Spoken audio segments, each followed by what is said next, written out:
अस्सलाम वालेकुम। अच्छा, आज पढ़ेंगे हिप जॉइंट। ठीक है, कि हिप जॉइंट जो है वो क्या होता है और कौन कौन से इसके पॉइंट्स हैं, मेन फीचर्स हैं, क्या क्या टाइप है, और इसका लास्ट में एक डायग्राम कि हिप जॉइंट जो है वो किससे बनता है। अच्छा देखिए, हिप जॉइंट जो है इसको हम जिन हेडिंग्स के अंदर पढ़ेंगे, ठीक है, पहले उन हेडिंग्स के नाम लिख देते हैं। ठीक है, इसको हम पढ़ेंगे, इसके पढ़ेंगे मतलब जो हिप जॉइंट है इसकी टाइप। ठीक है, कि हिप जॉइंट की टाइप क्या है, फिर इसकी सब टाइप,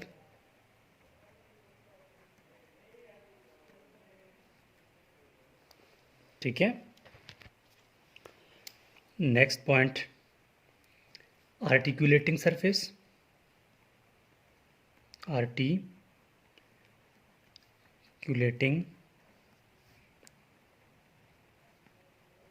सरफेस। नेक्स्ट पॉइंट इसके देखेंगे हम लिगामेंट्स,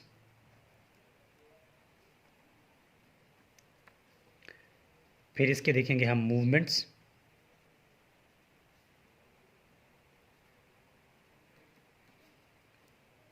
फिर इसकी बात करेंगे हम ब्लड सप्लाई,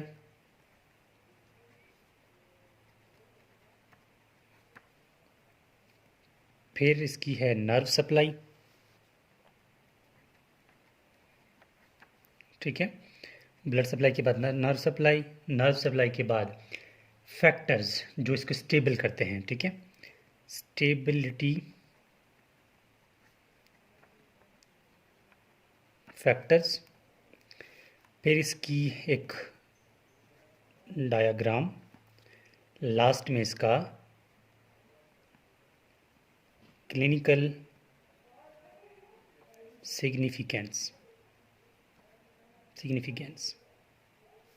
ठीक है, इन पॉइंट्स के अंदर जो है हम जो है हिप जॉइंट को डिस्कस करेंगे। रेड से शायद नज़र नहीं आ रहा तो मैं पेन चेंज कर देता हूँ। सबसे पहले टाइप की बात, ठीक है, कि जो हमने पहले भी आपको बताया था कि पहले शोल्डर जॉइंट के बारे में बताया था। ठीक है, जो टाइप है इसको बोलते हैं, हिप जॉइंट के जो टाइप है इसको बोलते हैं साइनोवियल जॉइंट। साइनोवियल जॉइंट पहले भी बताया था। साइनोवियल जॉइंट जो है वो ऐसे जॉइंट्स को बोलते हैं जो दो ऐसे जॉइंट्स हों, ठीक है, इनके दरमियान कोई ऐसी कोई कैप्सूल हो और यहाँ पर कुछ साइनोवियल फ्लूइड हो जो कि आपस में एक दूसरे के ऊपर ऐसे ग्लाइडिंग कर सकें। ठीक है, हाँ, तो ये होता है साइनोवियल जॉइंट। ठीक है, इसका जो है टाइप है साइनोवियल जॉइंट है। इसकी सब टाइप मतलब साइनोवियल जॉइंट में भी एक मतलब जो सब टाइप होते हैं वो इसका क्या है, तो इसकी सब टाइप ये है ball and socket type. Ball and socket type. अब बॉल एंड सॉकेट टाइप में हमने पहले भी पढ़ा था, कहाँ पे, शोल्डर जॉइंट में। होता ये है कि एक चीज़ सॉकेट हो, सॉकेट की तरह हो, दूसरा एक जो है बॉल की तरह वो आके इसके अंदर जुड़ जाए। अब इसमें बॉल कौन सा है, सॉकेट कौन सा है, आप इतना तो समझ सकते हैं ना। आपने हिप बोन पढ़ा है, हिप बोन के अंदर क्या है, तीन बोन से मिलकर बना है ना, ilium ischium pubis, ilium ischium and pubis. और इसमें एक एसिटाब्यूलम होता है, एक कैविटी। एसिटाब्यूलम जो है वो सॉकेट है। बॉल क्या है, बॉल जो है वो ये जो फीमर का हेड है वो किसके अंदर जुड़ जाता है तो ऊपर से इसको कवर कर देते हैं लिगामेंट्स और कुछ मसल्स, और ये जो है बॉल एंड सॉकेट टाइप कहलाता है। फिर बात आती है आर्टिकुलेटिंग सरफेस। आर्टिकुलेटिंग का सरफेस ये है, मतलब ये है कि अगर दो बोन्स मतलब जो इस जॉइंट को बना रहे हैं तो वो कौन कौन से बोन्स की वजह से बन रहा है। ठीक है, तो इसमें हम लिखेंगे कि आर्टिकुलेटिंग सरफेस में कौन कौन से हैं। हेड ऑफ फीमर, ठीक है, हेड ऑफ फीमर है, ठीक है, head of sorry head of femur किसके साथ आर्टिकुलेट करता है, यानी जुड़ जाता है एसिटाब्यूलम ऑफ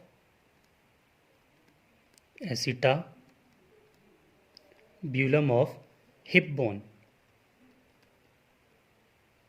ठीक है, एसिटाब्यूलम ऑफ हिप बोन। अब तो ये पॉइंट आपको समझ आ गया होगा कि आर्टिकुलेट का मतलब ये है कि कौन कौन सी पॉइंट जुड़ जाते हैं।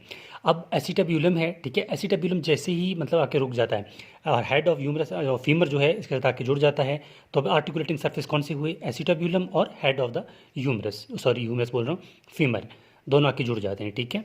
तो इस तरह इसकी आर्टिकुलेटिंग सरफेस आ जाती है। अब इसकी लिगामेंट्स की बात करते हैं, ठीक है, कि इसके लिगामेंट्स जो हैं वो कौन कौन से हैं। लिगामेंट्स जो हैं इसके, इसको डिवाइड करते हैं हम दो पोर्शन में, ठीक है, टू ग्रुप। इसके लिगामेंट्स को हम डिवाइड करते हैं दो ग्रुप्स के अंदर। Number one, intracapsular, intra intracapsular, और number two, extracapsular, extracapsular. Intracapsular और एक्स्ट्रा कैप्सुलर में सिंपल बात है, इंट्रा अंदर, कैप्सूल के अंदर, एक्स्ट्रा कैप्सूल के बाहर। तो जो इंट्रा है ना उनके नाम लिख देता हूँ मैं, ठीक है। लिगामेंट हेड ऑफ फ्यूमर, पहले वाले लिगामेंट का नाम है कि लिगामेंट ऑफ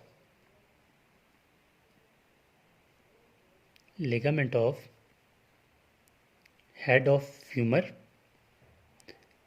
इसका मतलब ये है कि जो फीमर का हेड है वहाँ से एक लिगामेंट जो है वो निकलता है, उसी का नाम है ligament head of femur. Second जो है वो ट्रांसवर्स एसिटेबुलर लिगामेंट है, ट्रांसवर्स एसिटाब्यूलर लिगामेंट। एक चीज़ मैं आपको बताना चाहता हूँ कि लिगामेंट होता क्या है, आपको ये शायद भी ना पता हो। लिगामेंट ऐसी एक चीज़ होती है, आप समझ लें सिंपल, कि ये अटैच करता है बोन को बोन के साथ। बोन को बोन के साथ जो चीज़ अटैच करती है उसको बोलते हैं लिगामेंट। एक होता है टेंडन। टेंडन क्या करता है, टेंडन बोन, ठीक है, ये बोन है मिसल, बोन और मसल को आपस में जोड़ देता है, ठीक है। बोन और मसल को आपस में जो जोड़ देता है उसको बोलते हैं टेंडन। जो बोन और बोन को मिला देता है उसको बोलते हैं लिगामेंट, ठीक है। इस चीज़ को नहीं भूलना है आपने। तो ये लिगामेंट हो गए इंट्रा कैप्सुलर लिगामेंट और एक्स्ट्रा कैप्सुलर लिगामेंट, ठीक है। ये तो उसकी बात हो गई। अब जो है एक्स्ट्रा कैप्सुलर लिगामेंट कौन कौन से होते हैं। एक्स्ट्रा कैप्सुलर लिगामेंट जो हैं इनके नाम ये होते हैं तीन। पहला है iliofemoral ligament, iliofemoral ligament. Number second है pubofemoral ligament, pubofemoral ligament. जो नंबर तीन है, थर्ड है, उसका नाम है ischiofemoral ligament, ischiofemoral ligament. Simple बात है, हमने पढ़ा था हिप बोन। हिप बोन में क्या था, इलियम स्कीम प्यूबस थे ना, तीन पोर्शन। इलियम से लेकर फ्यूमर फ्यूमर जो है बोन तक जाए उसको क्या बोलते हैं, फ्यूमरल इलियो फ्यूमरल लिगामेंट। प्यूबस से निकल कर फ्यूमरल तक जाए, प्यूबो फ्यूमरल लिगामेंट। ऐसा लिगामेंट जो स्कीम से लेकर फ्यूमर तक जाए तो उसको बोलते हैं स्कियो फ्यूमरल लिगामेंट। डायग्राम में देख लेंगे इसको, ठीक है। ये तो ये पॉइंट हो गया। अब इसकी मूवमेंट, ठीक है, मूवमेंट।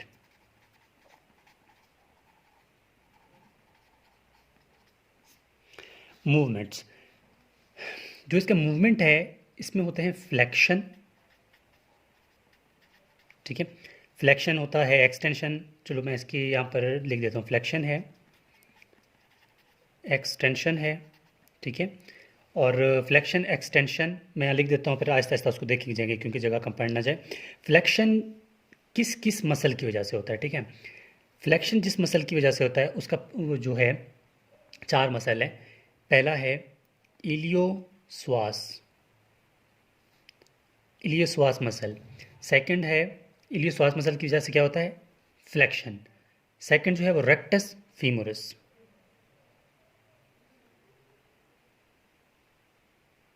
ठीक है। अब जो थर्ड वन है सार्टोरियस। फोर्थ जिसकी वजह से फ्लेक्शन होता है, ठीक है, पेक्टीनियस।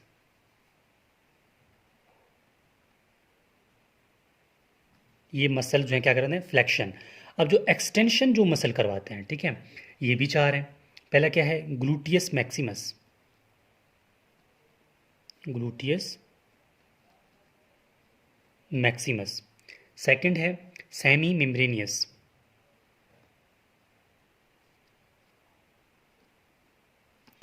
ठीक है। थर्ड जो है वो सेमी टेंडेनियस है।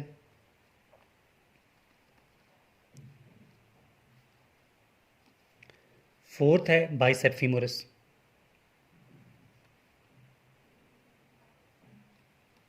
ठीक है, बाइसेप फीमोरस।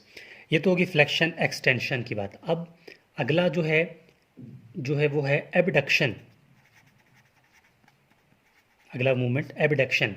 एबडक्शन के लिए जो मसल इसको मूवमेंट करवाते हैं वो भी होते हैं चार। पहला है ग्लूटियस मीडियस।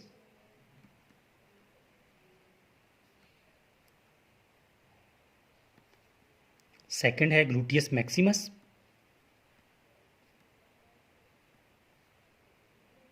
ग्लूटियस मैक्सिमस यहाँ पर भी था, एक्सटेंशन भी करवा रहा है, एबडक्शन भी करवा रहा है। ठीक है। थर्ड वन जो है पिरिफॉर्मिस।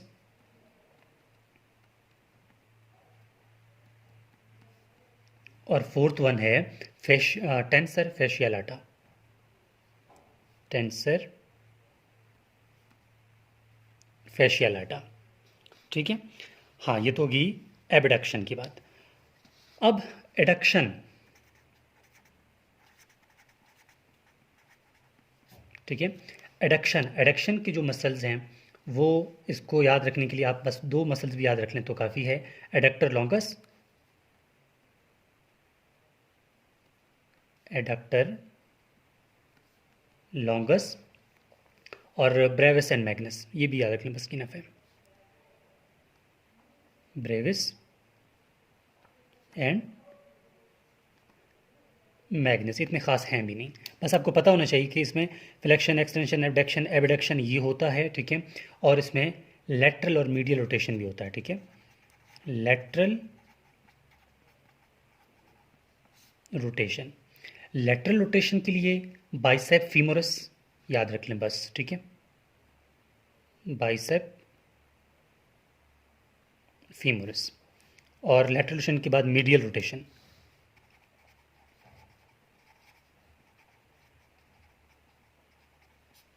मीडियल रोटेशन के लिए आपने याद रखना है सिर्फ और सिर्फ दो बातें कि इंटीरियर फाइबर्स, ग्लूटियल मीडियस, जो मीडियस है ना, इंटीरियर फाइबर इसी को इंटरमीडियल रोटेशन करवाते हैं। Interior fibres of gluteus medius. Second यहाँ पर जो है टेंसर फैशालाटा।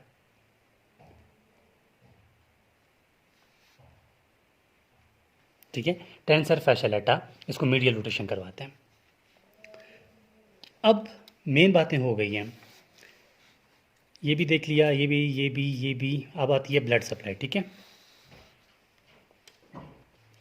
अच्छा, अब अगला पॉइंट क्या है? अगला पॉइंट आ जाता है इसका ब्लड सप्लाई के। बाकी तो मेन बातें हो गई हैं। ब्लड सप्लाई, इसकी ब्लड सप्लाई जो है, ठीक है, ये आती है medial and lateral circumflex artery से। Medial and lateral circumflex femoral artery. ठीक है। फीमोरल आर्टरी, ये हो गई इसकी ब्लड सप्लाई की बात। अब नर्व सप्लाई। ठीक है। नर्व सप्लाई में क्या है? नर्व सप्लाई को याद रखने के लिए आप जो है तीन नर्व्स के नाम याद रखेंगे।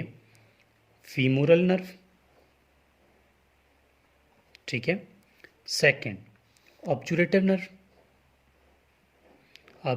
Nerve, third quadratus femoris nerve, quadratus femoris nerve. ठीक है, इनको याद रखना है। ये हो गई इसकी नर्व सप्लाई की बात। अब स्टेबिलिटी की, इसकी जो है स्टेबिलिटी जो है वो किस किस किस तरह से होती है। ठीक है। स्टेबिलिटी कुछ भी नहीं है, स्टेबिलिटी यही है जो हमने पीछे देखा है इसके। ठीक है। स्टेबिलिटी कैसे होती है इसकी? स्टेबिलिटी वही चीज़ें हैं कि जो मैंने आपको यहाँ पर बताया। मैं लिख देता हूँ, मज़ीद आपको समझ आ जाएगी। स्टेबिलिटी में ये आता है कि आपको सबसे पहले शेप ऑफ द बोन, ठीक है, shape of the bone. Shape of the bone से मुराद ये है कि बॉल एंड सॉकेट है ना, यहाँ सॉकेट है, बॉल जो है अगर इसकी शेप बॉल की तरह नहीं होगी, कुछ लूज़ होगा, तो वो वहाँ से इसकी स्टेबिलिटी कम हो जाएगी, ठीक है। सेकेंडली, ये हो गया। सेकेंडली इसमें आता है एसिटाबुलम जो है ना वो डीप होना चाहिए। एसिटाब्यूलम, एसिटाब्यूलम क्या होना चाहिए? डीप होना चाहिए। अब कैसे? अब एसिटाब्यूलम जो है वो अगर ऊपर से उभरा हुआ है ऐसे, तो बॉल अगर आ भी जाए तो वो इतना स्टेबल नहीं कर पाएगा ना। अगर एसिटाब्यूलम ऐसे मतलब डीप हो तो वो हेड जो है ना उसके आगे जाके सही तरह डीपली इसको पकड़ सकता है, ठीक है। तो इस तरह इसकी एसिटाब्यूलम डीप होना चाहिए। सेकेंडली, मतलब जो अगला पॉइंट है, इसको स्टेबल करते हैं लिगामेंट्स। लिगामेंट्स हमने पहले आपको बता दिए कि कौन कौन से लिगामेंट्स हैं, ठीक है, वो उसको स्टेबल करते हैं। और इसके अलावा इसको मसल्स जो है वो आपस में घेर लेते हैं और इसको स्टेबल कर देते हैं। ये तो हो गई इसकी स्टेबिलिटी फैक्टर्स, ठीक है, ये हो गए स्टेबिलिटी फैक्टर्स। स्टेबिलिटी के बाद अब डायग्राम के बाद फिर थोड़ा सा आपको समझ आएगी कि इसकी डिसलोकेशन किस तरह से होती है, ठीक है। डायग्राम इसकी बनाते हैं ताकि आपको जो है वो सही तरह समझ आ जाए बात पॉइंट की कि ये पॉइंट जो है किस तरह हम इसको समझ रहे थे। अच्छा, इसकी डायग्राम जो कुछ इस तरह की होगी, ये कोशिश करूँगा ताकि आपको समझ आ जाए, बाकी तो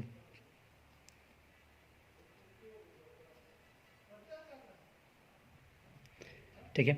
समझ लें आप, समझने के लिए कि ये मैंने बनाया है हिप बोन। हिप बोन में ये क्या है? ये एसिटाब्यूलम है, ठीक है, समझने के लिए। बाकी आप मुझसे बेहतर डायग्राम बना सकते हैं, जो भी आप समझें, लेकिन सिर्फ आपको समझाना था। इसके अलावा एसिटाब्यूलम जो है वो उसका डीप है।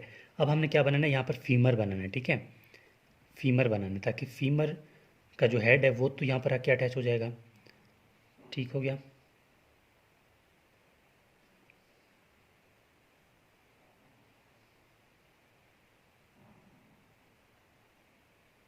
हाँ, ये हो गया फीमर, ठीक है। ये फीमर रख के इसके अंदर, यहाँ पर इसके अंदर जो है कि सही तरह जुड़ जाएगा। जैसे ही ये अंदर जाएगा तो इसको ऊपर से हमने यहाँ लिगामेंट्स आपको बताए थे। कौन कौन से लिगामेंट्स थे? लिगामेंट्स को देखो अभी। इलियो फ्यूमरल लिगामेंट, इलियम से लेकर इलियम से फ्यूमर की तरफ, ठीक है, फीमर की तरफ इलियो फ्यूमरल लिगामेंट ये हो गया, ठीक है। इसको क्या बोलते हैं? इलियो फ्यूमरल लिगामेंट। नाम लिख लो अब, इलियो फ्यूमरल लिगामेंट्स। फिर मैंने क्या बोला था? प्यूबो फ्यूमरल लिगामेंट, प्यूबस से आते हैं, ठीक है, प्यूबस बोन से लाते हैं, कहाँ जाते हैं? फ्यूमर की तरफ जाते हैं। प्यूबरल femoral ligament, pubofemoral ligament, ठीक है। फिर क्या थी? इस्कियो फ्यूमरल लिगामेंट, तो इसके पीछे से अपोजिट साइड से, अब मैं इसको यहाँ नहीं दिखा सकता ना, इसकी पीछे साइड से ना कुछ फाइबर्स आते हैं, इसको यहाँ से कवर कर लेते हैं। तो ये क्या हो गया? प्यूबो फ्यूमरल लिगामेंट। ये हो गया इस्कियो फ्यूमरल लिगामेंट, ठीक है, ये है प्यूबो फ्यूमरल लिगामेंट, ठीक है। और यहाँ से ऊपर से नीचे जो आ रहे हैं इनको बोलते हैं इस्कियो फ्यूमरल लिगामेंट, ठीक है। ये होगी इसकी थोड़ा बहुत एक हाइपोथेटिकल डायग्राम कहते हैं, ताकि हमने कहा आपको सिर्फ समझ आ जाए। अब इसकी क्लिनिकल पॉइंट्स की बात करें अगर, ठीक है, डायग्राम के बाद इसकी क्लिनिकल पॉइंट्स में ये होता है कि अगर इसकी स्टेबिलिटी फैक्टर्स कम हो जाए, मतलब स्टेबिलिटी फैक्टर्स में कोई लूजिंग आ जाता है या फिर हेड ऑफ द फीमर है वहाँ सही तरह जुड़ नहीं पाता, तो क्या होगा? डिसलोकेशन हो जाएगी इसकी, ठीक है। इसकी क्या होगी? Dislocation, dislocation of femur bone, femur head कर लें आप, ठीक है। अब डिसलोकेशन का मतलब क्या है? अपनी जगह से, अपनी लोकेशन से डिसलोकेट होना, निकल जाना, ख़राब हो जाना, ठीक है। तो इसी का नाम क्या है? डिसलोकेशन है। तब हमने क्या किया? टाइप देखा, सब टाइप देखा, लिगामेंट्स देखे, मूवमेंट देखे, आर्टिकुलर सरफेस, नर्व सप्लाई भी देखा, स्टेबिलिटी फैक्टर्स, डायग्राम भी बता दिया और क्लिनिकल पॉइंट्स भी बता दिए। अब मुझे लगता है कि आपको इसकी ओवरऑल डिटेल जो है वो समझ आ गई होगी। एक बार फिर एक छोटी सी रिव्यू में देख लेते हैं कि कैसे हमने काम किया था। हमने आपको बताया कि टाइप बताई थी, सब type, articulating surface, ligaments, movement, ठीक है, blood supply, nerve supply, stability factors. तो इस चीज़ को अगर आप इसी तरह एग्जाम में लिख देते हैं तो आपके नंबर कोई नहीं काटेगा, क्योंकि मेन मेन क्या, ए टू जेड सारी चीज़ें यही हैं। और इन चीज़ों को बस आप एग्ज़ाम में लिखेंगे तब जो है वो काम हो जाएगा। ये मेरा व्हाट्सएप कॉन्टैक्ट है। आप में से किसी स्टूडेंट को अगर किसी टॉपिक में मसला आ रहा है तो आप लोग मुझसे शेयर कर सकते हैं ताकि इसको हम अपलोड कर दें। तो ये था हिप जॉइंट की एनाटॉमी और इसकी ओवरऑल डिस्क्रिप्शन के कैसे होता है ये।